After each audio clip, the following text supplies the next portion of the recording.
Okay guys, we're just going to go through the assembly of the still. For those that have already purchased the 2-inch Alchemist over the years, the reason I've taken so long to make this thing work is so for you guys that have already bought this 2-inch still, 3-inch and 4-inch, is it can be used on this apparatus. So anyway, you guys asked for that, and that's why I took a little bit longer so I can make sure that it can interact with what I'm doing here. So here we go. So this is the 2-inch Alchemist.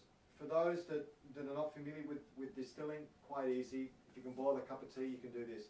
The reason I chose the boiling pot to be this, and it's because it's double insulated, and they're a great part. Look, I've ran one of these for a year, and it's still going strong. So look, I'm just going to go through the assembly. Basically, you know, it will come packed like that. You just unpack it. It's already assembled. You know, all the clamps and everything are going to be in there, and there's going to be a material list so you guys know what you're getting. But you know, things like this, you know, it's an infrared reader, and you know, just simple things.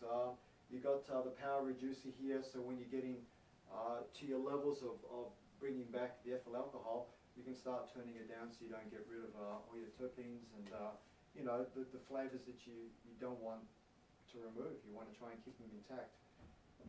And that's really about it. Okay, so the still. This is the main body of the still. You're going to have a thermometer reading here.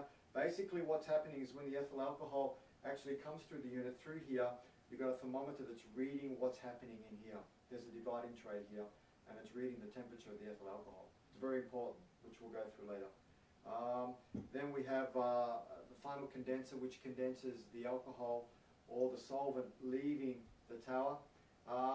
And basically what this unit does is, of course, there is cold water running through this unit, through the coil, and then leaving as warm water. It uses very little water. And basically what this unit is doing is cooling down the vapor.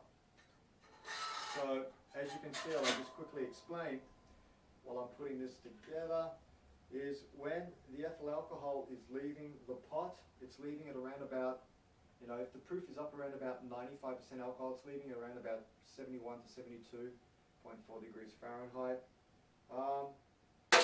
And then what it's doing, it's when it's leaving here, it's coming up through here, hitting the coil, it's recondensing the vapor to a liquid, and then coming out this way. The reason I've got a liquid management tap here, I will explain to you later on, but that's for when you are making your alcohol. Again, you have to do this with a ttb.gov permit if you wish to do that. You know, there's plenty of information out there on that. But this liquid management tap just allows reflux. So basically you're bringing up the purity and the strength of the ethyl alcohol from your wash or your fermentation. We can go through that later. So that's it, that's the still. What we're going to do is, this is the sugar leaf that's in here. We're going to be pouring into this one, and we're going to be coming back up to this level, so we know when we get close to it, I can turn it down. So first things first, we put our gasket on here.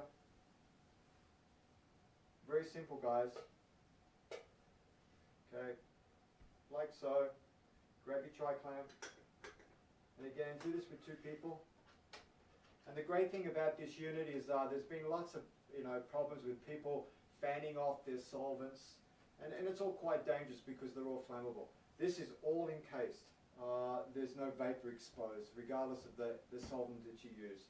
I hear a lot of people using the butane, and I've had some problems with people exploding and stuff like that, trying to vapor off. Basically, mix a bit of solvent with that process if you do that, and put it in here. It's all encased. Basically, it is stripping all those solvents off, purging it, and will leave you the resin in the container. And then you just pour that in your tray, and then purge the rest of it off with very low temp for 2 or 3 days. Anyway, so temperature gauge here reads this. We have another temperature gauge that actually reads inside the pot, and you can set your timer with this sort of unit, so you know how long you've been doing your extraction of the ethyl alcohol. It shows the temperature inside here.